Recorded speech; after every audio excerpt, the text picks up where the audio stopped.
a real estate team can benefit just like the builder can. In the smallest scale, exactly right. And you get the same.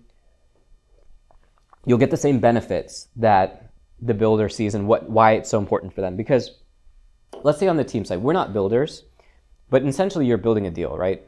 You're having to pay for the leads. You're having to run the real estate company.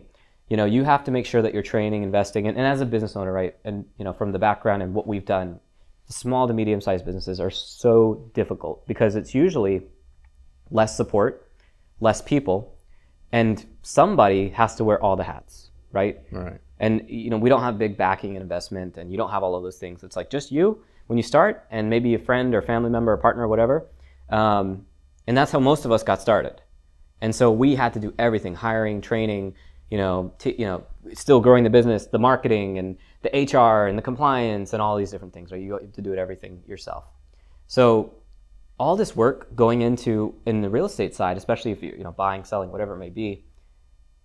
Same thing. You have to control, or at least hope, that the deal doesn't fall apart from one of the 50 million things that can make a deal die.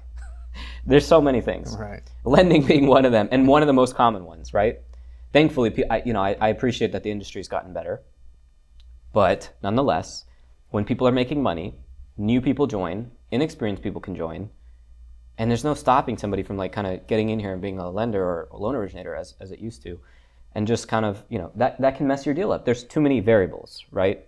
So many variables that you could miss or not think outside of the box or be creative about financing and mess something up. So for that aspect, why would you put all the time, money, effort, and investment in procuring the client, getting them to that part where you're under contract, and then lose it because of an accident that happened at the lending side that you don't really... And you have no control. Control, right. It's whatever they say is, right. It is what it is. Right, yeah, it is what it is, right? It just happened.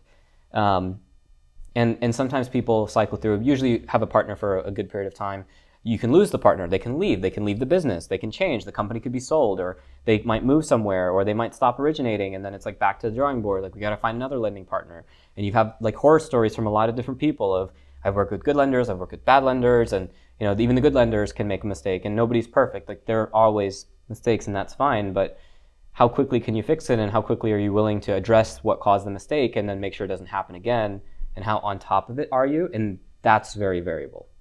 And as a real estate agent, you can find a good partner, but you don't always know that they are going to be good for a long time, right. Or that they'll be there for a long time.